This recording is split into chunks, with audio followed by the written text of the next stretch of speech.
పరిశుద్ధ గ్రంథంలో దేవుడు చాలా విషయాలు మనకి రాయించాడు. కొన్ని మనకి నేర్పించడానికి కొన్ని రాయించుంటే, కొన్ని ఏం చేశారంటే దేవుడు మనకి బుద్ధి కలగడానికి దేవుడు కొన్ని రాయించాడు.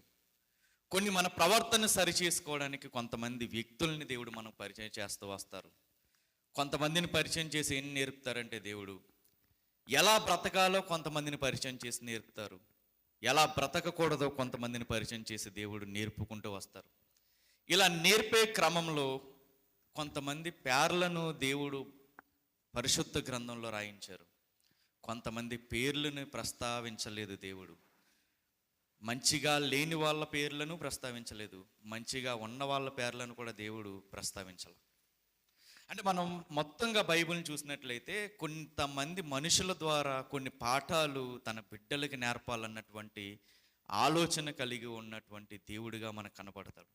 అంటే పూర్వం వాళ్ళ జీవితాల్లో ఏదైతే జరిగిందో మన జీవితాల్లో కూడా ఒకవేళ అటువంటివి వచ్చే ఛాన్సెస్ ఉంటాయి. అలా రాకుండా ఉండాలంటే మనం ఎలా బ్రతకాలి? కొంతమంది ఆశీర్వదించబడినటువంటి కొన్ని జీవితాల్ని మనం చూసినప్పుడు మనకు అనిపిస్తూ ఉంటుంది, వీళ్ళకిలా బ్రతికితే మనం కూడా చరిత్రలో నిలిచిపోతాం కదా అన్నటువంటి కసి మనలో రేపడానికి ఏం చేశాడంటే దేవుడు కొంతమందిని పరిచయం చేసుకుంటూ వస్తూ ఉంటారు. అలా పరిచయం చేసినటువంటి కొంతమందిలో ఈరోజు మనం ఒక స్త్రీ గురించి మాట్లాడదాము. ఈ యొక్క స్త్రీ గురించి మనం అధ్యయనం చేద్దాము. ఎవరా స్త్రీ అంటే ఆవిడకు ఉన్నటువంటి మంచి లక్షణాలు దేవుడు ప్రస్తావించాడు. బైబిల్లో చాలామంది స్త్రీలు ఉన్నారు. కొంతమంది స్త్రీలు అలా బ్రతకకూడదు అన్నదానికి ఎగ్జాంపుల్ అయితే, కొంతమంది స్త్రీలు బ్రతికితే వీళ్ళకలాగా బ్రతికి చచ్చిపోవాలి అన్నటువంటి ఎగ్జాంపుల్ని దేవుడు మన ముందుంచాడు. అటువంటి స్త్రీలలో ఈరోజు మనం ఒక స్త్రీ గురించి చూద్దాము. ఎక్కడ రాయబడి ఉందంటే ఈ స్త్రీ గురించి రెండవ రాజుల గ్రంథము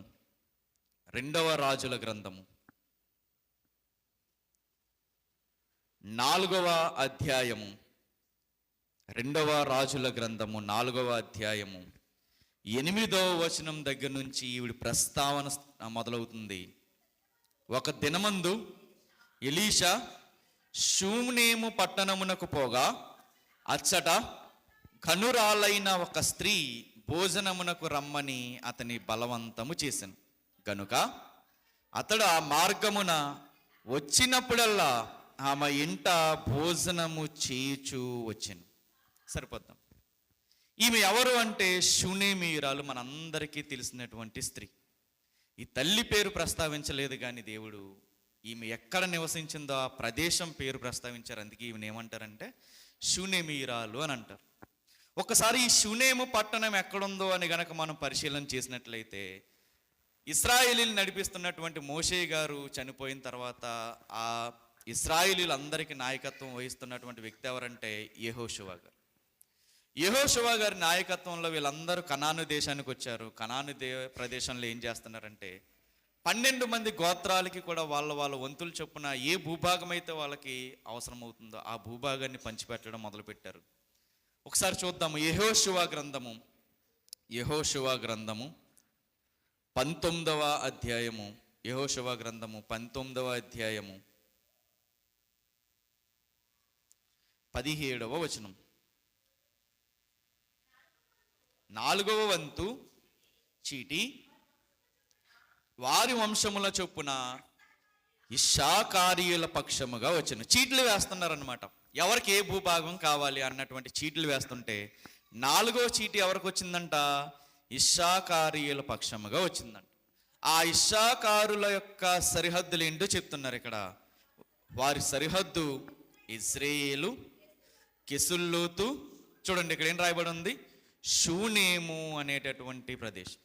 ఇప్పుడు ఈ షూనేము ప్రదేశం ఎవరు అండర్లోకి వస్తుంది? ఇశ్శాఖారు వంశీయుల అండర్లోకి వస్తుంది. యాకోబు గారి గర్భాన పుట్టినటువంటి 12 మంది 12 గోత్రాలుగా విడిపోయారు. ఆ 12 గోత్రాల్లో ఉన్నటువంటి ఒక గోత్రం ఎవరు? ఇశ్శాఖారు గోత్రం.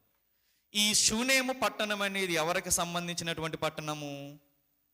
ఇశ్శాఖారీయులకి సంబంధించినటువంటి పట్టణం ఇది. ఇది పట్టణము ప్రదేశం ఎవరికి చెందిందనేది చూసాము.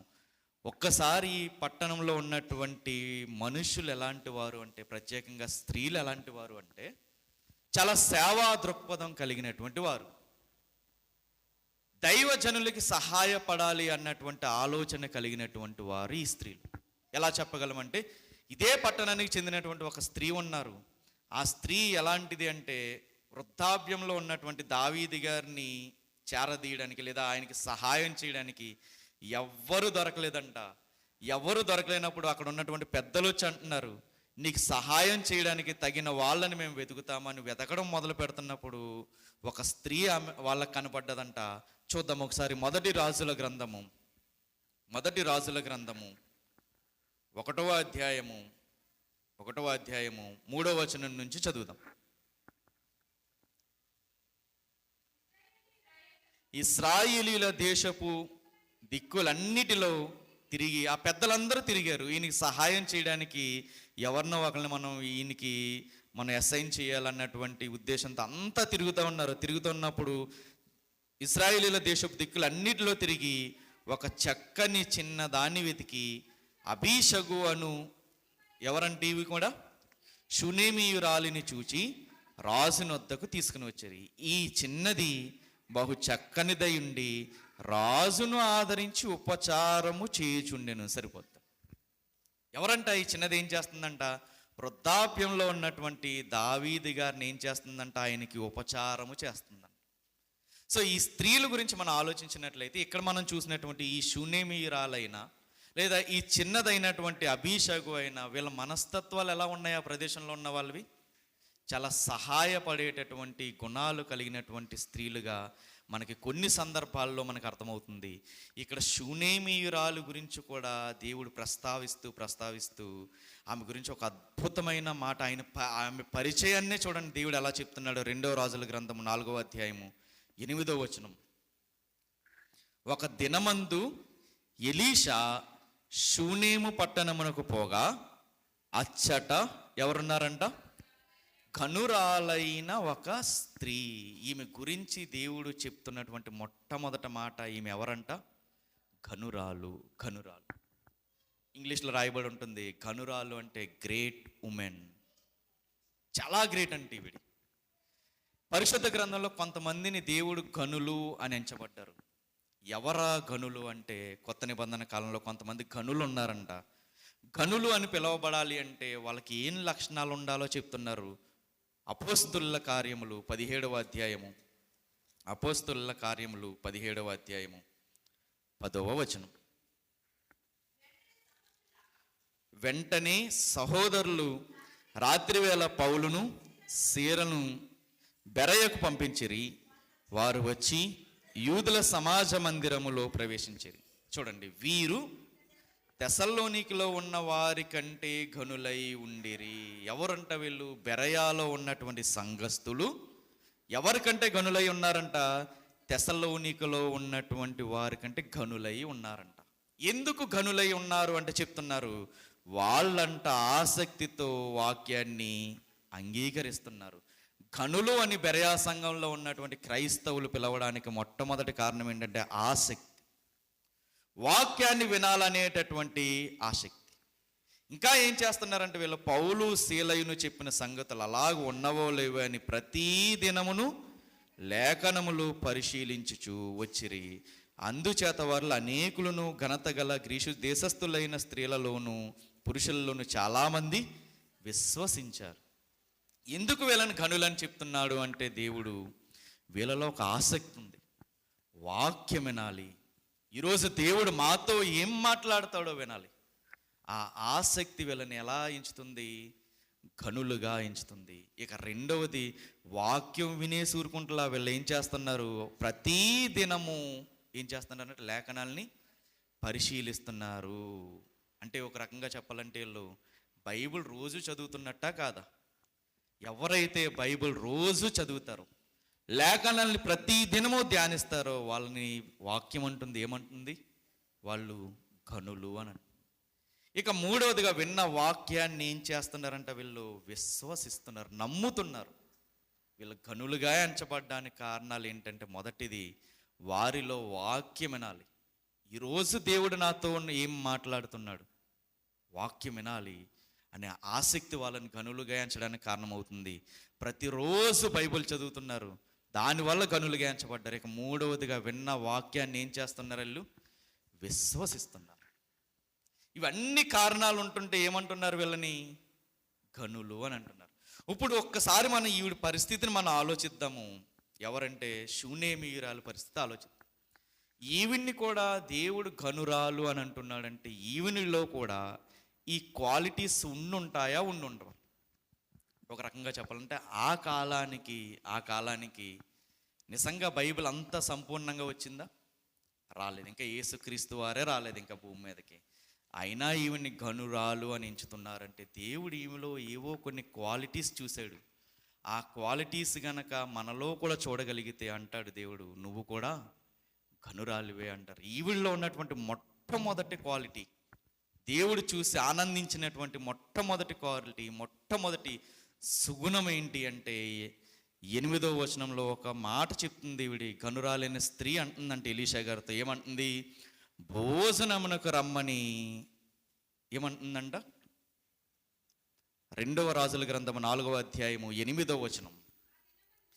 ఆ దినమందు ఎలీషా షూనేము పట్టణమునకు పోగా అచ్చట గనురాలైన ఒక స్త్రీ ఏమంటుందంట? భోజనముకు రమ్మని అతన్ని బలవంతం చేసిందంట. పైపైన అడగట్లా, అడగకపోతే ఫీల్ అవుతారేమో అని అడగట్లా. ఏం చేస్తుంది ఈవిడి? ఖచ్చితంగా మీరు ఈరోజు మా ఇంట్లోకి వచ్చి భోజనం చేయాలి. ఓ రకంగా చెప్పాలంటే మీరు రాకపోతే నేను ఎక్కడి నుంచి కదలను. బలవంతం చేయడం అంటే ఏంటి? అమ్మ నేను ఈరోజు తినలేను అని అన్నా కానీ ఖచ్చితంగా మీరు మా ఇంటికి వచ్చి తినాలి, భోజనం చేసి వెళ్ళాలి మా ఇంటికి. అంటే ఈవిడలో ఉన్నటువంటి మొట్టమొదటి సుగుణం ఏంటి అంటే ఆతిథ్యం ఇవ్వడంలో ఏమాత్రము కూడా ఈమె వెనకడుగు వేయట్లా. ఒక దైవజనుణ్ణి చేరదీయడానికి ఈవిడ ఏమాత్రము వెనకడుగు వేయట్లేదు. ఆతిథ్యం ఇవ్వడంలో ఈమె ఏమాత్రము తీసుకోవట్లేదు. ఆతిథ్యం గురించి యేసుక్రీస్తు వారు మన కొత్త నిబంధనలో చెప్తున్నారు పౌలు గారు.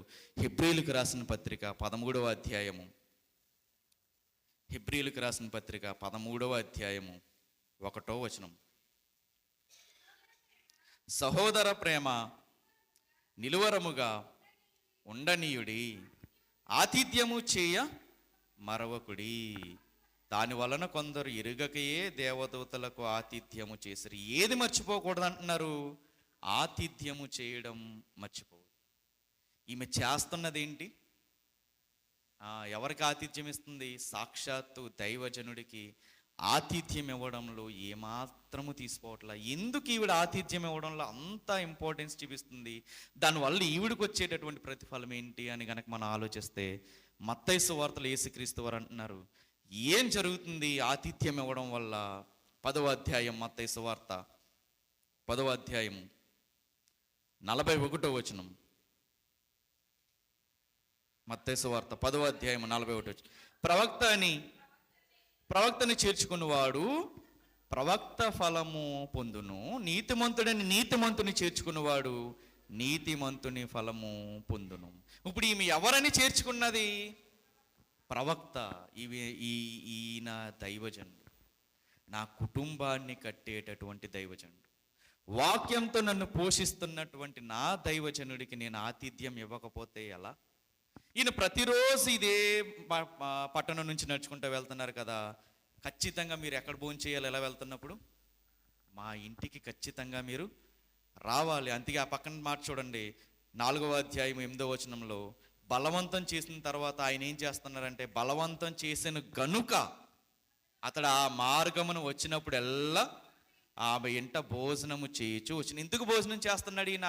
ఆమె ఇంట ఈమె బలవంతం చేస్తుంది గనుక ఈమె ఏం చేస్తున్నాడు? ఈయన భోజనము వాళ్ళ ఇంట్లో చేస్తాడు. ఎవరి షూనేమీయురాలంటే ఆతిథ్యం ఇవ్వడంలో ఏమాత్రము వెనుకడుగు వేయనటువంటి స్త్రీ. పరిశుద్ధులు, వీళ్ళు పరిశుద్ధులని పరిశుద్ధుల్ని చేర్చుకుంటుంది. ఈయన ప్రవక్త, దైవ వాక్కుని కలిగినటువంటి ఈ ప్రవక్తని నేనేం చేయాలి? చేర్చుకుంటే గనక దేవుడు నాకు ఇవ్వాల్సినటువంటి ప్రతిఫలాన్ని ఖచ్చితంగా ఇస్తాడు. ఇది మాత్రమే కాదు ఈమె చేసింది, ఈమె ఒక ఆలోచన చేసిందంట. ఏంట ఆలోచన అంటే 9వ వచనం. కాగా ఆమె తన పెనిమిటిని చూచి మన యొద్దకు వచ్చుచూ పోవుచున్నవాడు భక్తి గల దైవజనుడని నేను ఎరుగుదును, కావున మనము అతనికి గోడ మీద ఒక చిన్న గది కట్టించి అందులో అతని కొరకు మంచము, బల్ల, పీట, దీపస్తంభమును ఉంచుదము. అతడు మన యొద్దకు వచ్చినప్పుడు అందులో బస చేయవచ్చునని చెప్పాను. రెండవ క్వాలిటీ, దేవుడు చూసినటువంటి రెండవ సుగుణం ఈమెలో ఏమిటి అంటే, ఈమెకు ఒక ఆలోచన వచ్చిందంట. ఏంటి ఆలోచన? మన దగ్గరికి వస్తున్నటువంటి దైవజనుడు ఎలాంటి దైవజనుడు అంటే భక్తి గల దైవజనుడు. ఈవిళ్ళు ఉన్న ఒక అద్భుతమైన క్వాలిటీ అంటే, ఏ దైవజనుడిని పడితే ఆ దైవజనుడిని వెంబడించేటటువంటి తత్వం ఏమి విడిది కాదు. ఎవరు సత్యమైన వాక్యాన్ని బోధిస్తున్నారు, ఎవరు దేవుడికి భయభక్తులు కలిగి జీవిస్తూ బోధిస్తున్నారు అని పరిశీలన చేసి ఏమంటుంది, ఈయన్ని భక్తి గల దైవజనుడని నేను ఎరుగుదును అని అంటుంది. అంటే ఎంక్వైరీ చేసి ఉంటుందా, చేసి ఉండదా? ఈవిడ ఎంక్వైరీ చేసిన తర్వాత ఈవిడికి అర్థమైంది, ఇంత భక్తి గల దైవజనుడు ఖచ్చితంగా ఎక్కడికి రావాలి? మా ఇంటికి రావాలి. మా ఇంటిలో భోంచేయడం మాత్రమే కాదు, అతనికి అలసట వచ్చినప్పుడు మా ఇంట్లో రెస్ట్ తీసుకోవాలని ఏం చేసిందంటే, మన ఇంటి మీద ఒక చిన్న గది కట్టి దాంట్లో మంచము, బల్ల, దీపస్తంభం పెడితే బాగుంటుంది అని ఆలోచన చేసింది. ఒక్క క్షణం మనం ఇక్కడ ఆగి ఆలోచిస్తే, ఆలోచన చేసి తనంతట తాను వెళ్ళిపోయిందా? భర్తతో చెప్తుందా? భర్తతో చెప్తుంది. అంటే తన సొంత నిర్ణయాలు తీసుకునేటటువంటి తత్వం ఈవిడికి లేదు.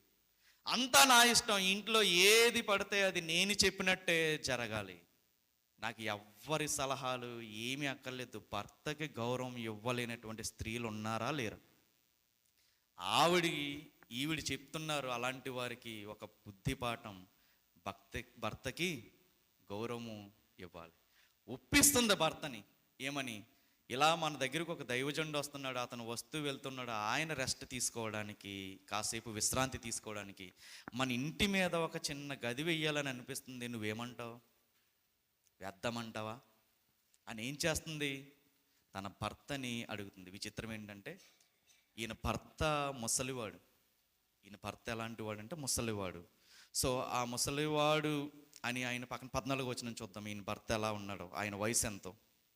ఎలీషా ఆమె నేనేమి చేయకూర్చున్నదని వానిని అడుగగా, గెహజీ ఆమెకు కుమారుడు లేడు మరియు ఆమె పెనిమిటి ముసలివాడని అతనితో చెప్పాను. ఎంత ముసలివాడైనా చూడండి, ముసలోడే కదని పక్కన పెట్టేసిందా? ఏదైతే తన డెసిషన్ తీసుకుందో ఎవరిని అడుగుతుంది? చేద్దామా వద్దా అని ఏం చేస్తుంది? తన భర్తని సంప్రదిస్తుంది. ముసలివాడే కదా అని చెప్పి పక్కన పెట్టలేదు. చాలామంది చేసే స్త్రీలు ఏంటి అంటే, సొంత నిర్ణయాలు తీసుకుంటారు. భర్తకి కనీసం గౌరవం, కనీసం అతనికి చెప్పి కూడా ఏమాత్రము కూడా చెయ్యి. ఒక విషయం మనం ఆలోచిద్దాము. ఈమెను చూస్తే మనకు అర్థమవుతుంది, మనకున్నటువంటి ఆ క్యారెక్టరు కరెక్టేనా? ఈమెం చేస్తుంది? ఒక నిర్ణయాన్ని ఆలోచించుకుని ఎవరి ముందు పెడుతుంది? భర్త ముందు పెడుతుంది. తన ఇష్టానుసారంగా ఏది పడితే అది ఖర్చు చేసేటటువంటి తత్వం ఈమెలో లేదు. ఈమె మనకు నేర్పుతున్నటువంటి పాఠం ఏంటంటే, భార్యలారా మీ భర్తలకు లోబడి ఉండడం మనకి నేర్పు. ఈమెలో చూసినటువంటి, దేవుడు చూసినటువంటి రెండవ సుగుణం ఏంటి అంటే, తన భర్తకి లోబడి ఉంటుంది. తన భర్తకి లోబడి ఉంటుంది. ఏది చేసినా కానీ తన భర్తకి చెప్పి చేసేటటువంటి తత్వం. చాలామంది స్త్రీలు ఉంటారు, భర్తకి చెప్పకుండా ఎన్నెన్నో ఖర్చులు చేస్తూ ఉంటారు. ఆఖరికి ఏమవుతుందంటే అప్పుల పాలు అయిపోవడానికి కారణమవుతారు. స్తోమతకు మించినటువంటి ఖర్చులు, ఎవరో ఏదో కట్టుకున్నారని చెప్పి, ఎవరో ఏదో పెట్టుకున్నారని చెప్పి, ఖచ్చితంగా మనం ఇంట్లో ఉన్నటువంటి సంపాదనని గనక మనం ఆలోచించకుండా, ఆయన కష్టాన్ని మనం అర్థం చేసుకోకుండా, లేనిపోనివి గనక కుటుంబ యజమాని మీద గనక పెడుతూ ఉంటే కుటుంబం ఏమైపోద్దంటే అప్పుల పాలైపోద్ది, రోడ్డు మీదకి రావడానికి కూడా కారణమైపోద్ది. ఒకసారి మనం ఆలోచించాలి. ఎదుటి వాళ్ళు ఏదో చేస్తున్నారు, ఏదో కట్టుకున్నారని అంటే వాళ్ళ స్తోమత ఎంత? వాళ్ళకి పెళ్ళై ఎంతకాలమైంది, నాకు పెళ్ళై ఎంతకాలమైంది, వాళ్ళ స్థితిలోకి రావడానికి ఎంత టైం పట్టింది, ఇప్పుడే కదా నేను నా జీవితాన్ని కొనసాగిస్తాను మొదలుపెట్టాను, నేను ఎంతకాలం వెయిట్ చేయాలి ఆ స్టేజ్కి రావడానికి, ఎంత ప్రార్థన నేను చేయాలి, ఎంత కష్టపడాలి మేము ఇరువురమును అన్న ఆలోచన కదా ఉండాలి. అది ఏమీ లేకుండా మనం ఇష్టానుసారంగా ఎవరో ఏదో చేశారని చెప్పి మనము కూడా అలా చేస్తే, ఒక సామెత ఉంటుంది, పులిని చూసి నక్క వాతలు పెట్టుకున్నప్పుడు పులికి ఏమన్నా ఇబ్బంది కలిగిందా? దాన్ని చూసి ఉండాలనుకున్నటువంటి నక్కకి ఏమైంది? శరీరం అంతా కూడా కాలిపోయింది. ఎప్పుడు కూడా ఎవరో ఎలాగ ఉండాలని చెప్పి మనం వాళ్ళకిలాగా ఉండాలని ఎట్టి పరిస్థితుల్లో మనము అనుకోకూడదు. దేవుడు ఈమెలో చూసినటువంటి రెండవ క్వాలిటీ, ఏది చేసినా ఎవరికి చెప్తుంది? భర్తకి చెప్పి చేస్తుంది. ఇక మూడవ సుగుణం ఏం చూశారంటే దేవుడు 13వ వచనం, అతడు నీవు ఇంత శ్రద్ధాభక్తులు మా యందు కనుపరిచితివి, నీకు నేనేమి చేయవలెను? సరిపోద్దాం. ఏం చెప్తున్నారంటే ఈమె ఏమి చూపిస్తుందంట దైవజనుడి ఎడల? శ్రద్ధ భక్తులు. చాలామందికి ఏంటంటే భక్తి ఉంటుంది, ఏముండదు? శ్రద్ధ ఉండదు. చాలామందికి శ్రద్ధ ఉంటుంది, ఏముండదు? భక్తి ఉండదు. భయము ఉండాలి, భక్తి ఉండాలి, దానితో పాటు ఈ రెండిటికి కూడా లింక్ అయినటువంటి శ్రద్ధ కూడా ఉండాలి. ఏంటి శ్రద్ధ అంటే, దేవుని కార్యాలని మనము ఎలా చేయాలంటే చాలా నిబద్ధతతో చేయాలి. శ్రద్ధ అంటే సింపుల్గా ఒక మాటలో చెప్పాలంటే, యేసుక్రీస్తు వారు వాక్యం చెప్తున్నారంట. వాక్యం చెప్తున్నప్పుడు అక్కడ ఉన్నటువంటి జనాలందరూ కూడా ఎలా ఉన్నారో చూద్దాం ఒకసారి. లూకాసు వార్త 21వ అధ్యాయము, లూకాసు వార్త 21వ అధ్యాయము 37వ వచనం. ఆయన ప్రతిదినము పగటియందు దేవాలయంలో బోధించుచు రాత్రి వేళ ఒలీవల కొండకు వెళ్ళుచు కాలము గడుపుచుండెను. ఏం చేస్తున్నారంటే ఈయన దేవాలయంలో వాక్యాన్ని బోధిస్తున్నారు యేసుక్రీస్తు వారు. అప్పుడు ప్రజలందరూ చూడండి, ఆయన మాట వినడానికి దేవాలయములో ఆయన యొద్దకు చాలా లేటుగా వచ్చిచుండిరి అని ఉందా? పెందల కడ వచ్చిచుండిరి. దీన్ని ఏమంటారు? శ్రద్ధ అంటారా అనరా? ఒక్కసారి మనం ఆలోచిద్దాం అక్కడ ఉన్న జనాలతోనూ. మన శ్రద్ధ ఏ పాటిది వీళ్ళతో కంపేర్ చేస్తాం? అసలు నిజంగా దేవుని మందిరం అంటే, ఆరాధన అంటే నిజంగా మనకి శ్రద్ధ అనేది ఉంటుందా? చూద్దాంలే, వెళ్దాంలే, చేద్దాంలే, ఈ వారం వెళ్ళకపోతే పర్లేదులే. ఎలాంటిదంటే దీన్ని అశ్రద్ధ అని అంటారు. శ్రద్ధ కలిగిన వాడు ఎలా ఉంటాడంటే, ఈరోజు నేను ఖచ్చితంగా సమయానికి మందిరానికి వెళ్ళాలి. మందిరానికి వెళ్ళాలంటే మనకు ఉన్నటువంటి పనులు ఏం చేయాలి? వెంటనే మనం ఏం చేయాలి? చక్కబెట్టుకోవాలి. యేసుక్రీస్తు వారిని చూడడానికి వెళ్తున్నారంటే ఆదివారం ఉన్న వాళ్ళు కూడా ఎప్పుడు లేచారంట? లేట్గా లేచి వెళ్ళారా? ఆదివారం నా పెందల కడే లేచి వెళ్తున్నారంట. అంటే నా దేవుణ్ణి నేను చూడడానికి, నా సన్నిధిలో నేను దేవుణ్ణి ఆరాధించడానికి నాలో మొట్టమొదటి ఉండవలసింది ఏంటంటే శ్రద్ధ. వాక్యం పట్ల శ్రద్ధ, దైవం పట్ల శ్రద్ధ. మనం వెళ్ళాలి. ఆరాధన పట్ల మనకి శ్రద్ధ అనేది కనుక మనకు లేకపోతే దేవుడు మన జీవితాలను ఏం చేస్తాడంటే అశ్రద్ధ చేస్తాడు. పెందల కడే లేచిపోయారంటే చూడండి వాళ్ళ ఆసక్తి ఎలా ఉందో. వాళ్ళ ఆసక్తి మనం గమనించినట్లయితే అసలు జనాలు అందరూ వచ్చేస్తున్నారంటే నాకు ముందు వెళ్ళకపోతే నాకు ఖాళీ దొరకదేమో, దగ్గర ముందు కూర్చునేటటువంటి ప్లేస్ నాకు దొరకదేమో అన్నటువంటి కంగారు వాళ్ళలో కనపడుతుంది. నిజంగా ఒకసారి మనల్ని ఆలోచిద్దాము. సంవత్సరం మొదట మనం తీసుకున్న నిర్ణయం, ఈ సంవత్సరం నేను మందిరానికి ఎట్టి పరిస్థితుల్లో లేటుగా రాకూడదు అని. నిజంగా మనం ఆలోచిద్దాము. వాగ్దానాలు కూడా తీసేసుకున్నాము. నిజంగా చెప్పండి, ఆ వాగ్దానాలు మన జీవితంలో నెరవేరినాయా? వాగ్దానాలు తీసేసుకున్నాము. వాగ్దానం దేవుడు ఇచ్చేసాడు అని మనం ప్రార్థన చేసేస్తున్నాము. ఆ వాగ్దానం నెరవేరకపోవడానికి కారణం ఏంటి? ఆ వాగ్దానం నెరవేరకపోవడానికి కారణం ఏంటి అంటే దేవుడి పట్ల మనకేం లేదు? శ్రద్ధ లేదు. మందిరం పట్ల మనకేం లేదు?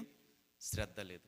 ఆరాధన పట్ల మనకేం లేదంటే శ్రద్ధ లేకపోవడాన్ని బట్టి ఏమవుతుందంటే మన జీవితాలు ఎక్కడ వేసిన గొంగలి అక్కడిగానే ఉంటున్నాయి. మనం ఆశించింది పొందకపోవడానికి ఏంటంటే శ్రద్ధ మనలో లేకపోవడం, శ్రద్ధాభక్తులు మనలో లేకపోవడం ఏమవుతుందంటే మన జీవితాన్ని వెనక్కి లాగడానికి కారణమవుతుంది. మనమే వెనక్కి లాగేసుకుంటాం. ప్రతిరోజు మనం మందిరానికి లేటుగా వస్తున్నామంటే ఒక్కసారి మనల్ని ఆలోచించుకోవాలి. మనము దేవుడికి మనం ఇస్తున్నటువంటి విలువ ఎంత? దేవుడికి మనం ఇస్తున్నటువంటి, దేవుడి పట్ల మనకు ఉన్నటువంటి శ్రద్ధ ఎలాంటిది అన్నటువంటి ఆలోచన మనం కలిగి ఉండాలి. ఇంకొక గుణం ఈవిలో చూసినటువంటి దేవుడు ఏంటి అంటే శ్రద్ధాభక్తులు ఈమెకి ఉన్నాయంట. ఇక మూడవదిగా, ఇక నాలుగవదిగా ఏం చెప్తున్నారంటే 13వ వచనంలో ఆఖరి మాట, కనుపరిచిదు నేనేమి చేయవలెను, రాజుతోనైనను సైన్యాధిపతితోనైనను నిన్ను గూర్చి నేను మాట్లాడవలనని కోరుచున్నావా అని అడుగుమని గెహాజీకి ఆజ్ఞయ్యగా వాడు ఆ ప్రకారం ఆమెతో అనెను. అందుకు ఆమె అంటుందంట, నేను నా స్వజనులలో కాపురం ఉన్నానెను. అదేంటండి ఇక్కడ అడుగుతున్నారు, ఏమన్నా మాట్లాడాలంటే నాకేం అవసరం, ఏం మాట్లాడొద్దు అని కదా అనాలి. నేను నా స్వజనులతోనే ఉంటున్నాను అని అంటుంది ఏంటి ఈమె? ఎందుకు ఇలా అంటుంది అంటే, ఈమెలో దేవుడు చూసినటువంటి నాలుగవ సుగుణం ఏంటి అంటే, ఈమె ఏదో ఆశించి సేవ చేయట్లేదు. నిన్న స్వజనులతో ఉన్నాను, నాకు ఏది కూడా అక్కరగా లేదు, నాకు అన్నీ బాగానే ఉన్నాయి అని చెప్తుంది. కానీ ఆమెకి ఏది అవసరత ఉందో ఎవరు గమనించారంటే, గెహాజీ చెప్తున్నారు ఎలీషా గారితో, ఆమెకి ఎవరు లేరు, పిల్లలు లేరు. ఒక్క క్షణం మనం ఆలోచించగలిగితే, ఆ సమయాల్లో ఆ కాలంలో పిల్లలు లేని వాళ్ళని ఎలా చూసేవారంటే చాలా చులకనగా చూసేవారు. ఎలా చెప్పగలం ఈ మాట అంటే, ఆదికాండంలో రాహేలు గారికి పిల్లలు లేకపోవడాన్ని బట్టి అంటది, ఏమంటారంటే ఆమె, చూద్దాం ఒకసారి ఆదికాండం 30వ అధ్యాయము 1వ వచనం. రాహేలు తాను యాకోబునకు పిల్లలు కనకపోవుట చూచి తన అక్క యందు అసూయపడి యాకోబుతో అంటున్నాను, నాకు గర్భఫలం ఇమ్ము, లేని ఎడల నేను చచ్చేదని నేను. అంటే ఎందుకు అంత నిర్ణయం తీసుకుంటుంది అంటే, పిల్లలు లేకపోవడాన్ని ఆ కాలంలో ఎలా చూసేవారు, ఆ స్త్రీని ఎలా చూసేవారు అంటే చాలా హీనంగా చూసేవారు. ఇప్పుడు మనం ఒకసారి ఆలోచించగలిగితే, ఈమెకు కూడా ఎవరు లేరు, పిల్లలు లేరు. ఇప్పుడు ఈమెకు కూడా ఎలా అనిపిస్తూ ఉంటుంది, చనిపోతే బాగుండు, అక్కడ ఉన్నటువంటి చుట్టూ ఉన్న వాళ్ళు ఎంత సంపాదించి ఏం లాభం, వీళ్ళకి ఎవరు లేరు, తర్వాత ఉన్న ఆస్తిని కాపాడడానికి ఎవరు లేరు, వారసులు లేరు కదా, ఏంటి వీళ్ళు ఎంత సంపాదించి ఏం లాభం అన్నటువంటి మాటలు ఈమె చెవును పడుంటాయా, పడుండవా? ఖచ్చితంగా పడుంటాయి. అయినా కానీ ఏమంటుంది, నాకేమీ అవసరం లేదయ్యా, నేను ఏదో ఆశించి నీ దగ్గరికి నేను ఈ పని చేయట్లేదు, నాకేమీ అవసరం లేదు, నువ్వు భక్తి గల దైవజనుడివి, నిన్ను ఆదరిస్తే ఆశీర్వాదం నాకు ఎల్లప్పుడూ ఉంటుంది అన్నటువంటి ఒక్క ఆశ మాత్రమే నాలో ఉంది. అంతా చూసిన తర్వాత అప్పుడు అంటున్నారు, నెక్స్ట్ టైము వచ్చే సంవత్సరానికి నీకు ఒక మగపిల్లాడు ఖచ్చితంగా పుడతాడు. అప్పుడు ఏమనంటది, ఏంటయ్యా నువ్వు ఎలా అంటున్నావు, అలా పలకవద్దు, నాతో అబద్ధం ఆడొద్దు అని అంటారు. అబద్ధం ఆడద్దు, లేదు నీకు ఖచ్చితంగా ఎవరు పుడతారు, మగపిల్లాడు నీకు పుడతాడు, వచ్చే సంవత్సరానికి నీ చేతులు ఎవరుంటారు, ఒక మగపిల్లాడు ఉంటాడు అని అంటారు. చూడండి ఎంత భక్తిగా ఈమె జీవించింది, ఎంత శ్రద్ధగా ఈమె జీవించింది. దేవుడు ఈమెలో ఎన్ని సుగుణాలు చూశారంటే, ఒకటి ఆతిథ్యం ఇవ్వడంలో ఏమాత్రము వెనకకు వెళ్ళట్లేదు, భర్తను గౌరవించడంలో ఏమాత్రము తీసిపోవట్లేదు, శ్రద్ధాభక్తులు కలిగి ఉంది, ఏమి ఆశించకుండా సేవ చేస్తుంది. ఎవరు చూశారంటే, ఈమెలో ఉన్నటువంటి నిబద్ధతను దేవుడు చూశాడు. వెంటనే ఈమెకి ఎవరినిచ్చారు, వచ్చే సంవత్సరానికి ఒక కుమారుణ్ణి దేవుడు అనుగ్రహించేశాడు. 17వ వచనం. పిమ్మట ఆ స్త్రీ గర్భవతి మరుసటి ఏట ఎలీషా తానుతో చెప్పిన కాలమున కుమారుణ్ణి కన్నది. ఇంతలా ఆశీర్వదించబడినటువంటి ఈమె జీవితంలో, ఇంత గొప్ప కార్యం జరిగినటువంటి ఈమె జీవితంలో ఒక కష్టం వచ్చి పడింది. ఏంటి ఆ కష్టం అంటే, ఒక భారం వచ్చి పడింది. లేక పుట్టినటువంటి ఆ బిడ్డ ఏమవుతాడంటే చనిపోతాడు. తండ్రి పనులు ఏరుకుంటున్న చోట పని చేసుకుంటూ ఉంటాడు. 18వ వచనం. ఆ బిడ్డ ఎదిగిన తర్వాత ఒకనాడు కోత కోయి వారి నొద్దనున్న తన తండ్రి దగ్గరికి పోయి అక్కడ ఉండగా అప్పుడు అంటున్నాడు ఆ బిడ్డ, నా తలపోయినే అని తన తండ్రితో చెప్పాను. అతడు వానిని ఎత్తుకుని తల్లి యొద్దకు తీసుకుని పొమ్మని పనివారితో ఒకనికి చెప్పగా, ఆ బాలుని తీసుకుని ఎక్కడికి వెళ్తారంటే తల్లి దగ్గరికి వెళ్తారు. తల్లి దగ్గరికి వెళ్ళిన తర్వాత ఆమె ఒడిలో పడుకోబెట్టుకుంటుంది. మధ్యాహ్నం అయ్యేసరికి ఆమె ఆ ఒడిలోనే చనిపోతాడు. చూడండి, ఏ ఒడిలో అయితే బిడ్డకి పాలిచ్చి పెంచిందో అదే ఒడిలో ఇప్పుడు ఏమయ్యాడు, ఆ బిడ్డ చనిపోయాడు. చూడండి, ఇప్పుడు ఆమె మనసు ఎలా ఉంటుంది, ఇంత సేవ చేశాను కదా, ఆశీర్వాదాన్ని దేవుడు ఇచ్చాడు కదా, ఇచ్చినటువంటి ఆశీర్వాదాన్ని ఇచ్చినట్టే తీసేసుకున్నాడంటే ఆమె మనసు ఎలా ఉంటుంది? అసలు ఆమె బాధను ఎవరన్నా తీర్చగలరా? అంటది. చనిపోయినటువంటి ఆ బిడ్డను తీసుకెళ్ళి ఏం చేస్తుందంటే పైన కట్టించినటువంటి మేడగదిలోకి తీసుకువెళ్తారు. తీసుకువెళ్ళిన తర్వాత ఎలీషా గారి కోసం ఏర్పాటు చేసినటువంటి మంచం మీద ఆ బిడ్డను పడుకోబెట్టి సైలెంట్గా డోర్ వేసేసి తన భర్త దగ్గరికి వెళ్ళంటుంది, ఒక పనివాడిని ఒక గాడిదని నా దగ్గరికి పంపు, నేను అర్జెంటుగా వెళ్ళి ఎవరిని కలవాలి? ఎలీషా గారిని కలవాలి. అప్పుడు అంటున్నాడంట భర్త, 23వ వచనం, అతడు నేడు అమావాస్య కాదే, విశ్రాంతి దినము కాదే, అతని యొద్దకు ఎందుకు పోవుదు అని అడుగగా ఆమె నేను పోవుట మంచిదని చెప్పింది. వెంటనే గాడిదకి ఏం చేస్తారంటే గంతలు కడతారు. ఆ పనివాడుతో అంటది, నువ్వు స్పీడ్గా తోలు, నేను చెప్పే వరకు కూడా నువ్వు ఆగొద్దు, నేను సెలవిచ్చే వరకు నువ్వు ఎక్కడా కూడా ఆగొద్దు, స్లోగా అస్సలు నడపొద్దు, నువ్వు వెంటనే ఎక్కి స్పీడ్గా నన్ను ఎక్కడికి తీసుకెళ్తావంటే ఆ దైవజనుడి దగ్గరికి తీసుకుపోవు. దైవజనుడి దగ్గరికి తీసుకెళ్ళిన తర్వాత దైవజనుడు దూరం నుండి చూస్తూ ఉంటారు, ఇదిగా షునేమీరాలు వస్తుంది, ఆమెకి ఎదురుగుండా వెళ్ళి ఆమెకి ఏంటి అవసరం ఉందో కనుక్కో అని ఎవరికి చెప్తారంటే గెహాజీ గారిని పంపుతారు. ఆ గెహాజీ గారు వచ్చి అడుగుతున్నారు. ఏమని అడుగుతున్నారంటే 26వ వచనం,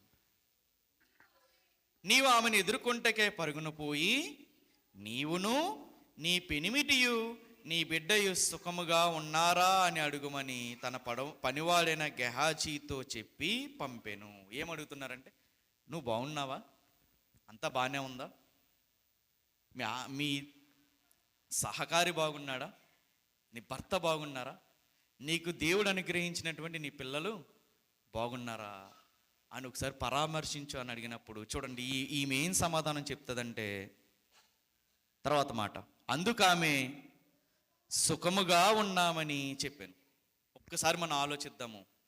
ఈవిడ వస్తున్నటువంటి పరిస్థితిని మనం ఆలోచిస్తూ ఉంటే అడుగుతున్నారు, నీ భర్త బాగున్నారా? నువ్వు బాగున్నావా? నీ బిడ్డ బాగున్నారా అని అడిగినప్పుడు నిజంగా బిడ్డ బాగున్నాడా? కానీ ఇక్కడ ఈవిడ ఏం చెప్తుంది? సుఖముగా ఉన్నామని చెప్పాను. అంత కష్టం వచ్చిన తర్వాత ఈమె అంటుంది, ఒక అబద్ధం ఆడుతుంది, మేము సుఖంగానే ఉన్నాం. ఈరోజు ఒక్కసారి మనల్ని మనం ఆలోచిద్దాము. ఈరోజు మన వాక్యం వింటున్నటువంటి మన జీవితంలో ఈరోజు మన బ్రతుకులు మనం ఆలోచిద్దాము. నిజంగా మన బ్రతుకులు బాగున్నాయా? దేవుల్లో నిజంగా మన కుటుంబం కట్టబడుతుందా? దేవుల్లో నిజంగా మనకి ఇచ్చినటువంటి సాటి అయిన సహకారి నిజంగా దేవుల్లో ఎదగగలుగుతున్నాడా? దేవుడు మనకు అనుగ్రహించినటువంటి పిల్లలు ఎవరైతే ఉన్నారో ఆ పిల్లలు దేవుల్లో ఎదగగలుగుతున్నారా? మన ఆన్సర్ కూడా ఏం తెలియకుండా నిజంగానే దేవుళ్ళు ఎదుగుతున్నారా అని మనం చెప్తున్నాము అంటే ఒక్కసారి మనల్ని మనం ఆలోచించాలి. వాళ్ళ యోగక్షేమాలు మనం పట్టించుకున్న వారిగా మనం ఉంటున్నామా లేదా? చూడండి, కష్టం వచ్చింది. ఇక్కడ భర్త మంచివాడు కాదు అనడానికి లేదు, భర్త చాలా మంచివాడు, ధర్మకార్యాలు చేస్తున్నాడు. పైన గది వేద్దాం అనగానే ఏమాత్రం వద్దు, ఎందుకు డబ్బులు వేస్ట్ అని అన్నాడా? నీ ఇష్టం, నువ్వు ఎలా కావాలంటే అలా చెయ్యి అన్నాడు. అంటే ధర్మకార్యాలు చేయడానికి సిద్ధంగా ఉన్నాడు భర్త. కానీ ఇక్కడ ఒక విషయం మనం ఆలోచిద్దాము. కొడుకుకి బాలేనప్పుడు ఎవరిని పంపుతున్నారు? ఒక పనివాడినిచ్చి తన తల్లి దగ్గరికి పంపుతున్నాడు. ఆ తల్లి ఏం చేస్తుంది? దైవజనుడి దగ్గరికి వెళ్తుంది. ఒకసారి మనల్ని మనం ఆలోచించుకోగలిగితే, కుటుంబాన్ని నడిపేటటువంటి స్త్రీగా నువ్వు ఉన్నావు, దేవునికి స్తోత్రం దాని విషయంలో. కానీ నీకు సహకారిగా ఇచ్చినటువంటి నీ భర్త దేవుని సన్నిధిలో ఎదగగలుగుతున్నాడా? నో డౌట్ ఆయన మంచివాడే, ధర్మకార్యాలు చేస్తాడు. కానీ కుటుంబం అంతా కలిసి దేవుని సన్నిధిలో మనం ఆరాధించగలుగుతున్నామా? ఎలా ఉన్నాడు ఈయన? చూడండి, ఎక్కడున్నాడు ఈయన? కోత కోసే పనిలో ఎలా ఉన్నారంట? బిజీగా ఉన్నాడంట. అంటే మందిరానికి వెళ్ళడానికి లేనటువంటి సమయం కూడా లేనటువంటి బిజీ లైఫ్ అయిపోయింది. ఎవరిది? భర్తది. చూడండి, మనం కూడా ఏంటి అంటే భర్తని మార్చే విషయంలో చాలామంది స్త్రీలు చేసేటటువంటి ఒక పొరపాటు ఏంటి అంటే, నోటితో మనం ఏది కూడా సాధించాలి. భర్తని మార్చాలంటే దేవుడు చెప్పినటువంటి ఒక అద్భుతమైనటువంటి ప్రొసీజర్ ఒకటి ఉంది, పద్ధతి ఒకటి ఉంది. పేతురు గారు రాసిన మొదటి పత్రిక మొదటి పేతురు పత్రిక 3వ అధ్యాయము 1-2 వచనములు. అటువలే స్త్రీలారా, మీరు మీ స్వపురుషులకు లోబడి ఉండుడి. అందువలన వారిలో ఎవరైనాను, చూడండి, వాక్యమునకు అవిధేయులైతే వారు భయముతో కూడిన మీ పవిత్ర ప్రవర్తన చూచి వాక్యము లేకుండానే తమ భార్యల నడవడి వలన రాబట్టవచ్చు. ఎలా రాబట్టొచ్చంట మందిరానికి? ప్రవర్తనని సరి చేసుకుంటే, ప్రవర్తనలో చూపించాలి. ఒకప్పుడు ఇలా ఉండేది కాదు కదా, ఇప్పుడేంటి ఎంత సాత్వికంగా ఉంది. ఒకప్పుడు ఏదన్నా అంటే నోరేసుకుని పడిపోయేది కదా, గయ్యాలిగా ఉండేది కదా. ఏంటి ఇప్పుడు ఇంత మార్పు ఏంటి? నేను చెప్తున్న దానికి సరే అని అంటుంది ఏంటి? ఒకప్పుడు కాదనేది కదా, కాదని నాతో కయ్యానికి దిగేది కదా, ఏంటి ఈ మార్పు అని ఇందులో చూపించాలి? ప్రవర్తనలో గనక మనం చూపిస్తే అప్పుడు అంటాడు, వాక్యం అవసరం లేకుండా మీ ప్రవర్తన బట్టి వాళ్ళు ఎక్కడికి వచ్చేస్తారంట? మందిరానికి వచ్చేస్తారు. చాలామంది చేసే స్త్రీలు చేసేటటువంటి ఒక పని ఏంటి అంటే, మరి ముఖ్యంగా క్రైస్తవ స్త్రీలు కానీ క్రైస్తవ పురుషులు కానీ ఎట్టి పరిస్థితుల్లోనూ కూడా వాళ్ళ కంఠస్వరం ఎక్కడ వినిపించకూడదు? వీధులలో వినిపించకూడదు. ఆ ఇంట్లో నిజంగా మనుషులు ఉన్నారా లేదా అన్నటువంటి డౌట్ రావాలి చుట్టూ ఉన్న వాళ్ళకి. అలా కాకుండా వీధులు ఎక్కేసి మనం కేకలు వేస్తూ ఉన్నామనుకో అనిపిస్తూ ఉంటుంది, దీని నోట్లో నోరెట్టడం కన్నా పక్కకి వెళ్ళిపోవడం బెటర్. ఉన్నారంటారా లేరంటారా అలాంటి వారు? వీధుల్లోకి వచ్చి కేకలు వేసే స్త్రీలు దేవుడికి నచ్చరు. మనం నమ్మేటటువంటి, మనం ఆరాధించేటటువంటి యేసుక్రీస్తు వారు అలాంటి వారు అంటే ఆయన కంఠస్వరం ఎక్కడ వినపడ్డంట? వీధులలో వినపడనీయుడు. మత్తయి సువార్త 12వ అధ్యాయము 19వ వచనం. మత్తయి సువార్త 12వ అధ్యాయము 19వ వచనం. ఈయన జగడమాలడు, ఎక్కడికి గొడవలకు వెళ్ళడు, కేకలు వేయడు, వీధులలో ఆయన శబ్దం ఎవరికి వినబడదు. అంటే ఈయన ఎలాంటి వాడు అంటే, ఎంత కష్టం వచ్చినా కానీ ఎలా ఉంటాడు? సైలెంట్ అయిపోతారు. వీధుల్లోకి వచ్చి కేకలు వేసి నలుగురిలో నా గొంతు వినపడాలి, నా గొంతే పెద్దదని తెలియాలని చెప్పి లేనిపోయినటువంటి కేకలు ఈయన వేయడు. ఆయన్ని ధరించుకున్నటువంటి ఒక స్త్రీగా మనకు ఉండవలసినటువంటి లక్షణం ఏంటి? మన కంఠస్వరం ఎక్కడ వినపడకూడదు?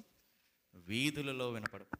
దేనికి పడితే దానికి ఊరికనే కయ్యానికి కాళ్ళు దువ్వేటటువంటి స్త్రీగా ఒకవేళ ఉంటే దేవుడు అంటున్నాడు, ఆ ప్రవర్తనని నేను ఎట్టి పరిస్థితుల్లోనూ అంగీకరించను. ఈమెలో ఉన్నటువంటి అద్భుతమైన క్వాలిటీ, ఆయన ఆ భర్తకి లోబడింది. కానీ ఈయన భర్త మాత్రం ఎలా ఉన్నాడు? మందిరానికి మాత్రం రాకుండా ఉన్నాడు. ఒకసారి మనల్ని మనం ఆలోచించుకోగలిగితే, ఈరోజు మనం మందిరానికి వస్తున్నాము, కానీ ఇంట్లో ఉన్నటువంటి మిగిలిన వారి పరిస్థితి ఏంటి? వాళ్ళని మనం మందిరానికి తీసుకురాగలుగుతున్నామా? ఇక్కడ ఈయన ఒక మాట అంటారు, నేను దైవజనుడి దగ్గరికి వెళ్తున్నాను అని అంటున్నప్పుడు 23వ వచనం చూడండి ఒకసారి. నేడు అమావాస్య కాదే, విశ్రాంతి దినము కాదే, అతని యొద్దకు ఎందుకు పోవుదు అని అడుగగా ఆమె, నేను పోవుట మంచిదని చెప్పింది. నాకు ఈ వాక్యం చదువుతున్నప్పుడు ఒక మాట గుర్తొచ్చింది.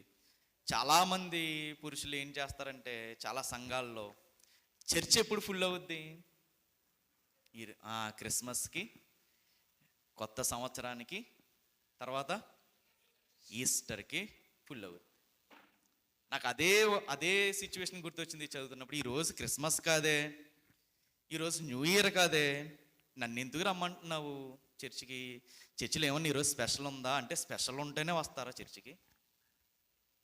ఒక క్రైస్తవుడిగా నీకు ఇచ్చినటువంటి దేవుడు ప్రతీదీ కూడా, ప్రతిరోజు కూడా నీ జీవితంలో ఏంటది? ఒక స్పెషల్గా చర్చిలో ఏదో ఉంటేనే వస్తాను అని అంటున్నావంటే ఒక్కసారి మనల్ని మనం ఆలోచించాలి. నువ్వేమన్నా స్పెషల్గా నియమించబడినటువంటి వ్యక్తివా? చాలామంది చేసే పొరపాటు అదే. అడుగుతున్నారు, నీ భర్త బాగానే ఉన్నారా? నువ్వు బాగానే ఉన్నావా? నీ బిడ్డలు బాగానే ఉన్నారా? ఏమనంటుంది, బాగానే ఉన్నారు. ఆఖరిదిగా ఒకసారి మనల్ని మనం ఆలోచించుకోగలిగితే, ఇక్కడికి వచ్చిన మన జీవితంలో ఈరోజు ఏ కష్టంతో ఇక్కడికి వచ్చామో, ఈరోజు ఒక్కసారి నీ బ్రతుకు నిజంగా బాగుందా? నీ చుట్టూ ఉన్నటువంటి నీ సొంత జనమైనటువంటి వాళ్ళ యొక్క ప్రవర్తన నిజంగా బాగుందా? ఇక ఆఖరిదిగా నువ్వు రక్షించబడ్డావా? ఒకసారి మనల్ని మనం ప్రశ్నించుకోవాలి. భర్త గురించి అడిగాడు, తన గురించి అడిగాడు. ఇక ఆఖరిది ఎవరి గురించి అడుగుతున్నాడు? నీ పిల్లలు బాగున్నారా? నీ పిల్లలు బాగున్నారా? మన పిల్లలకి నిజంగా మనం దేవుణ్ణి పరిచయం చేస్తున్నామా? ఈరోజు చెడిపోయినటువంటి పాడైపోయినటువంటి పిల్లలు కలనటువంటి తల్లిదండ్రులను ఒక్కసారి అడగండి. వాళ్ళ గుండె బాధ అర్థమవుతుంది. పెంచవలసిన టైంలో పెంచవలసిన విధంగా పెంచకపోవడం వల్ల ఈరోజు వాళ్ళ గుండె పగలడానికి ఎవరు కారణమయ్యారు? పిల్లలు కారణమయ్యారు. మన పిల్లల్ని ఆదివారం వచ్చిందంటే ఖచ్చితంగా మనం మందిరంలో ఎలా ప్రవర్తించాలో నేర్పాలి. చాలా సంఘాల్లో జరిగేటటువంటి ఒక బాధాకరమైనటువంటి విషయం ఏంటి అంటే, మందిరంలో ఆరాధన జరుగుతుంది. ఒక 15-16 సంవత్సరాలు ఉంటాయి టీనేజర్స్. వాళ్ళందరూ ఎక్కడ ఉంటారంటే చర్చి బయట కూర్చుంటారు. చర్చి బయట కూర్చుని ఫోన్ వదలకుండా అక్కడ కూడా ఏం చేస్తారంటే ఫోన్ పెట్టుకుని యూట్యూబ్లోను ఇన్స్టాగ్రాముల్లోను కొన్ని గేమ్స్ ఆడుతూ ఉంటారు. నేను అడుగుతున్నా, నిజంగా వాళ్ళ తల్లిదండ్రులు వాళ్ళకి పరిచయం చేశారా దేవుణ్ణి? నిజంగా పరిచయం చేస్తే వాళ్ళు అలా ఉంటారా? నేర్పాలి పిల్లలకి. ఎక్కడ జరుగుతుంది ఇదంటే, ఖచ్చితంగా వాళ్ళని ఆదివారం వచ్చిందంటే ఎక్కడ కూర్చోబెట్టాలి? మందిరంలోనే కూర్చోబెట్టాలి. వాళ్ళకి అలవాటు చేయాలి. నీ జీవితంలో గేమ్స్ ఉన్నా ఫంక్షన్ ఉన్నా అవన్నీ కూడా ఎవరి తర్వాత? ఆదివారం ఆరాధన అయిన తర్వాతే. అడగాలి పిల్లల్ని, ఒరే ఈరోజు నువ్వు వాక్యం చదివావా? ఈరోజు ప్రార్థన చేసుకున్నావా? ఇవన్నీ అడగాలి మనం. అడగకుండా ఇష్టానుసారంగా వాళ్ళకి ఇష్టం వచ్చినట్టు వదిలేస్తే రేపొద్దున వాడు ఎవరిని ఎత్తిక్కాడతాడు? మన నెత్తిక్కాడు. ఖచ్చితంగా మనం ఏ విషయంలో స్ట్రిక్ట్గా ఉన్నా లేకపోయినా 2 విషయాల్లో ఖచ్చితంగా తల్లిదండ్రులు అన్న వాళ్ళు చాలా స్ట్రిక్ట్గా ఉండాలి.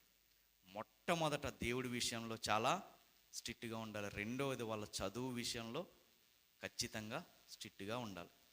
మిగిలిన సమయాలు అలా ఉన్నా పర్లేదు, కానీ ఎంత గారాబం చేసినా పర్లేదు, కానీ ఒరే దేవుని మందిరంలో కనుక నువ్వు ఇష్టానుసారంగా ప్రవర్తిస్తే నీ ఈ విమానం మోత ఎక్కిచ్చేస్తాను. ఆ భయం నేర్పాలి పిల్లలకి. నీ ఇష్టానుసారంగా కనుక నువ్వు దేవుని మందిరంలో తిరుగుతూ ఉంటే చెప్తున్న ఇంటికి వచ్చిన తర్వాత నీకు ఖచ్చితంగా ఉంటుంది. నేర్పాలి పిల్లలకి. బాలుడు నడవవలసిన త్రోవ వాడికి నేర్పితే పెద్దవాడైనప్పుడు దాంట్లో నుంచి తొలగిపోడు. చిన్నప్పుడే మనం ఏం నేర్పకుండా పెద్ద చెట్టు అయిపోయిన తర్వాత వంగమంటే నిజం చెప్పండి, వంగుతుందా? ఎట్టి పరిస్థితుల్లో వంగే ఛాన్సెస్ అనేవి ఉండవు. ఖచ్చితంగా వాళ్ళని దేవుని మందిరానికి తీసుకొచ్చి కూర్చోబెట్టాలి. కూర్చోబెట్టిన తర్వాత ఏంటి అంటే ఖచ్చితంగా వాక్యం వినేటట్టు వాళ్ళని ఏం చేయాలి? ప్రేరేపించాలి. ఇవేమీ చేయకుండా మనము దీవెనలు రావాలి, నా బిడ్డ ఎలా అయిపోయాడంటే కారణం ఎవరు? మనం చేసినటువంటి కొన్ని మిస్టేక్స్. సమూయేలు గ్రంథంలో ఒక ఆయన ఉంటారు, ప్రవక్త అయినటువంటి ఏలీ గారు ఉంటారు. ఆయన పిల్లలు చెడిపోవడానికి కారణం ఎవరు అంటే ఆయనే. ఆయన పెట్టినటువంటి మితిమీరినటువంటి గారాబం ఏం చేసిందంటే పిల్లలు చెడిపోవడానికి కారణమైంది. ఖచ్చితంగా పిల్లల విషయంలో, వాళ్ళ భవిష్యత్తు విషయంలో, వాళ్ళ చదువు విషయంలో, మరి ముఖ్యంగా దేవుని విషయంలో వాళ్ళని ఎలా పెంచాలంటే చాలా స్ట్రిక్ట్గా పెంచాలి, చాలా శ్రద్ధగా మనం పెంచాలి. ఎట్టి పరిస్థితుల్లో వాళ్ళని గాలి వదిలేసేటటువంటి పేరెంట్స్గా మనము ఉండకూడదు. ఇది మనం చిన్నప్పటి నుండి వాళ్ళ మీద మనం రుద్దుతూ ఉంటే వాళ్ళు పెద్దవాళ్ళైనప్పుడు ఎప్పుడు కూడా దాంట్లో నుంచి తొలగిపోయేటటువంటి అవకాశం లేదు. అడుగుతున్నారు ఈయన, అమ్మ నువ్వు బాగానే ఉన్నావా? నీ భర్త బాగానే ఉన్నాడా? నీ పిల్లలు బాగానే ఉన్నారా? నీకు ఇచ్చినటువంటి బిడ్డ బాగానే ఉన్నారా అని అడుగుతున్నారు. ఒకసారి మనల్ని ఆలోచిద్దాం. మనం బాగానే ఉన్నాము, భర్త ఎలా ఉన్నాడు? నిజంగా దేవుణ్ణి ఆనుకుని బ్రతుకుతున్నారా? చెడు మార్గాల వైపు వెళ్తున్నారా? మనం బాగానే ఉన్నాం, తల్లిదండ్రులుగా మనం బాగానే ఉన్నాం, పిల్లలు బాగానే ఉన్నారా? దేవుడికి అనుకూలమైనటువంటి ఆలోచనలు చేస్తూ ఉన్నారా? వాళ్ళ ఇష్టానుసారంగా తిరుగుతూ, వాళ్ళ ఇష్టానుసారంగా ఎవరితో పడితే వాళ్ళతో స్నేహం చేస్తూ చెడిపోతున్నారా? ఒక్కసారి మనం ఏం చేయాలంటే వాళ్ళ పట్ల శ్రద్ధ కలిగి ఉండాలి. ఈమె జీవితంలో కష్టం వచ్చిన తర్వాత ఈమె ఎవరి దగ్గరికి తీసుకెళ్ళిందంటే దేవుని దగ్గరికి వెళ్తుంది, దైవజనుడి దగ్గరికి వెళ్తుంది. దైవజనుడు ఏమన్నారంటే, నేను ఇచ్చే దండాన్ని పట్టుకుని వెళ్ళు, ఆ బిడ్డ మీద పెట్టు అనగానే గ్యాజీని పంపుతూ ఉంటే అప్పుడు అంటది ఈమె, అయ్యా నువ్వు రావాలి మా ఇంటికి, నువ్వు రావాలి ఖచ్చితంగానే. కానీ ఇతడు బయలుదేరతాడు. బయలుదేరిన వెంటనే ఏం జరుగుతుందంటే మేడగదిలోకి వెళ్తాడు. ఆ బాలుడి మీద ఈయన కూడా ఉండి ఏం చేస్తాడంటే ముఖం మీద ముఖం ఉండేటట్టుగా చేసి ఆ బిడ్డకి ఏం చేస్తాడంటే వెట్ట పుట్టిస్తాడు. వెట్ట పుట్టించగానే ఏమవుతుందంటే ఆ బిడ్డ 7 మార్లు తుమ్ముతాడంట. 7 మార్లు తుమ్మిన తర్వాత ఏమవుతుందంటే లేచి నిలబడతాడు. 35వ వచనం, తాను దిగి ఇంటిలో యువతల నుండి అవతలకు ఒకసారి తిరిగి నడిచి మరలా మంచం మీదకెక్కి వాని పొడుగుగా పండుకొనగా బిడ్డ 7 మార్లు తుమ్మి కండ్లు తెరిచినప్పుడు గెహజీని పిలిచి ఆ శూనేమీయురాలిని పీల్చుకుని రమ్మనగా వాడు ఆమెను పిలిచెను. ఆమె అతని వద్దకు రాగా అతడు నా కుమారుని ఎత్తుకొనుమని ఆమెతో చెప్పెను. అంతటా ఆమె లోపలికి వచ్చి అతని కాళ్ళ మీద సాష్టాంగపడి లేచి తన కుమారుని ఎత్తుకొని పోయాను. దేవుని బిడ్డను ఆదుకుంది, దేవుని ఆశీర్వాదాన్ని పొందుకున్న వెంటనే కష్టం వచ్చింది. కష్టంలో నుంచి వెంటనే ఏమొచ్చింది? ఈమెకి మరలా ఆశీర్వాదం వచ్చింది. కానీ లాస్ట్లో చూడండి, అంతటా ఆమె లోపలికి వచ్చి అతని కాళ్ళ మీద సాష్టాంగపడి లేచి తన కుమారుణ్ణి ఎత్తుకుంది. అతని కాళ్ళ మీద ఏం చేసిందంట? సాష్టాంగపడ్డ. దేవుడి ఈమెలో చూసినటువంటి ఇంకొక సుగుణం ఏంటి అంటే, మేలు పొందిన తర్వాత ఏం చెల్లిస్తుంది? ఈమె కృతజ్ఞతాస్తుతులు చెల్లిస్తుంది. అంటే కాళ్ళ మీద పడమని కాదు నేను చెప్తుంది, దేవుని కాళ్ళ మీద మనం ఏం చేయాలి? పడాలి. మనకు కష్టం వచ్చినప్పుడు మనం మొరపెట్టిన తర్వాత మన జీవితంలో కార్యాలను చేశాడు. కార్యాలను చేసిన తర్వాత మన కృతజ్ఞత ఎక్కడుంది? నిజంగా దేవుని పాదాల చెంత మనం పడగలుగుతున్నామా? ఆ కృతజ్ఞతాస్తుతులు చెల్లించడంలో మనం ఏమన్నా వెనకడుగు వేస్తున్నామా? ఒక స్త్రీ మనకు నేర్పుతున్నటువంటి పాఠం. ఆమెను దేవుడు ఎలా ఎంచాడు? ఘనురాలుగా ఎంచాడు. ఘనురాలుగా ఎంచడానికి ఉన్నటువంటి కారణాల్లో మొట్టమొదటిది, ఆతిథ్యం ఇవ్వడంలో ఏమాత్రము కూడా ఆమె వెనకడుగు వేయట్లేదు. తర్వాత తన భర్తకి ఎలా ఉంది? ఈమె లోబడి ఉంది, శ్రద్ధాభక్తులు కలిగి ఉంది. దేవుని మందిరం అంటే ఎలా ఉన్నది? చాలా శ్రద్ధ కలిగి ఉంది. ఏమీ ఆశించకుండా ఏం చేస్తుంది? దేవుని పని చేస్తుంది. ఈమె ఏమీ ఆశించలేదు, కానీ దేవుడు ఏం చేశాడు? ఈమె అవసరతను గుర్తెరిగిన తర్వాత ఈమెకి ఏదైతే కొదువుగా ఉందో అది దేవుడు ఇచ్చాడే ఇవ్వలేదా? ఇచ్చిన తర్వాత మళ్ళీ ఒక కష్టాన్ని పెట్టాడు. ఆ కష్టంలో నుంచి కూడా పాఠాన్ని నేర్పి ఏం చేశాడు? దేవుడు ఆ బిడ్డను బ్రతికించాడు. బిడ్డను బ్రతికించిన తర్వాత దేవుడు చూసినటువంటి ఒక అద్భుతమైనటువంటి కోణం ఏంటి అంటే, ఈమె కృతజ్ఞతాస్తుతులు చెల్లించడంలో కూడా ఏమాత్రము వెనకడుగు వేయట్లేదు. ఇన్ని సుగుణాలు ఆమెలో ఉన్నాయి కాబట్టి ఆమెను అంటున్నాడు దేవుడు, ఆమె ఘనురాలు. ఈరోజు అటువంటి స్త్రీగా ఉన్నటువంటి క్యారెక్టర్లో మనకి కొన్నైనా ఉన్నాయా లేదా అని మనల్ని మనం పరిశీలన చేసుకుని, మనము కూడా దేవుని దృష్టిలో కూడా మనం ఎలా ఎంచబడాలి? ఘనులుగా మనం ఆయన దృష్టిలో ఎంచబడాలి. దేవుడి వాక్యాన్ని మనలో ఫలింపచేయునుగాక.